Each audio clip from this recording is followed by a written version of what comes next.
Hi, my name is Elizabeth Mercy, and today I'm going to be talking to you about reinventing project-based learning, specifically the chapters 3, 4, and 5. So for chapter 3, it is imagining the possibilities. The main idea is establishing and learning the conceptual framework of a project.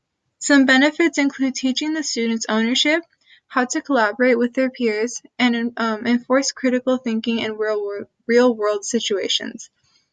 Students can also benefit by learning time management, which allow them to be more independent and confident in their work. Teachers also get to see how much the student has learned by the outcome of their project. This is Bloom's taxonomy of educational objectives. First, I'm going to talk about all of the categories, which are right here in order. It is remember, understand, apply, analyze, evaluate, and create.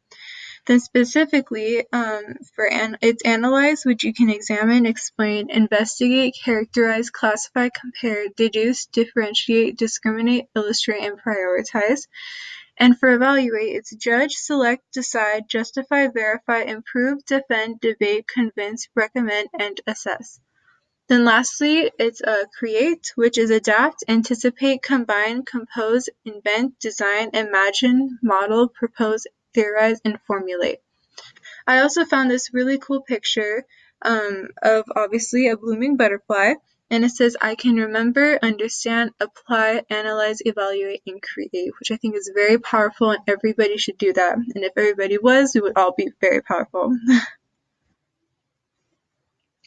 Chapter 4 talks about the strategies for discovery. The main idea is selecting and designing the projects. Teachers decide on which project they want to do for their students. The teachers can decide by using a project that they have already made or create, or by collaborating or using other teachers' work as well.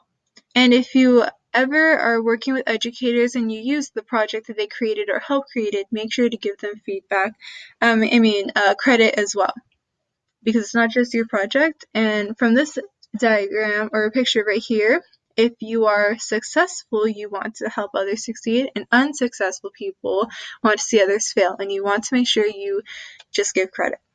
And also remember that giving constructive feedback will help the students. And here's a good way to give constructive feedback. So it's a positive feedback, negative, and then more positive. So just to make it easier on the student, they don't feel like they're doing everything wrong.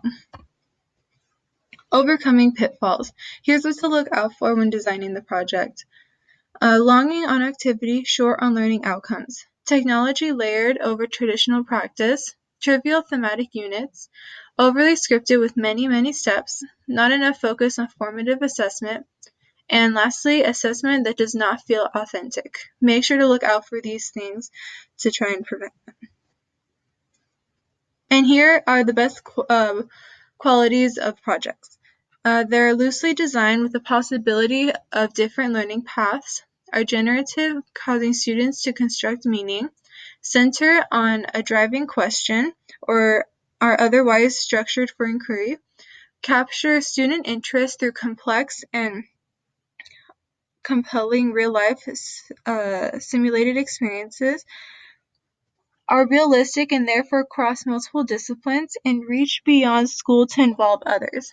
And here's just a picture that I found that's really cool that I think every student should have. They show leadership, need of change, shared vision, inspire people, and empower people. And those are qualities that are good for a person to have, which can then provide really good quality projects.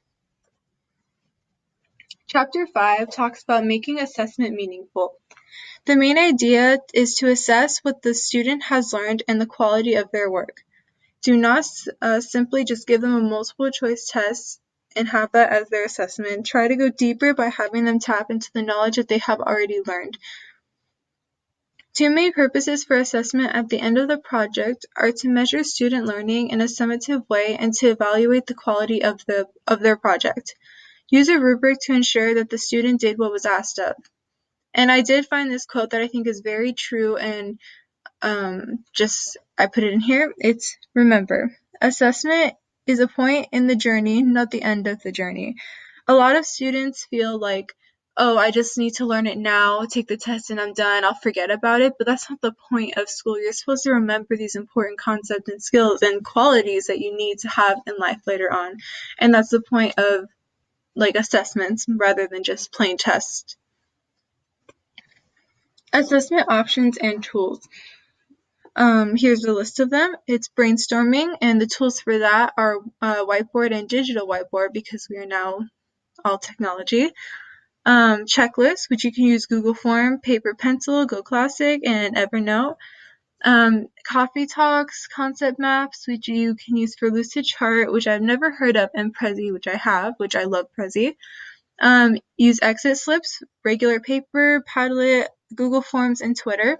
Interest inventory could be used by Google Forms, a portfolio, which could be used by Edmodo, and project logs, which create a wiki with the log components you want. And the three that I have underlined are the ones that, I love the most.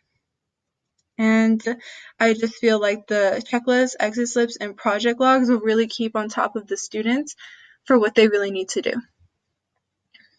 And that is it. And there's my reference page. Thank you.